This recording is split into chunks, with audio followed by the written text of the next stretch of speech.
నా పేరు విజయ్.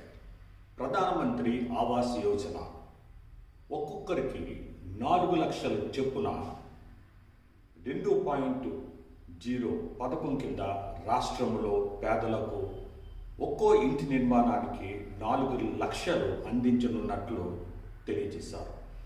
ఇందులో కేంద్రము 2,50,000 రూపాయలు, రాష్ట్ర ప్రభుత్వం 1,50,000 రూపాయలు ఇవ్వనున్నట్లు సమాచారం.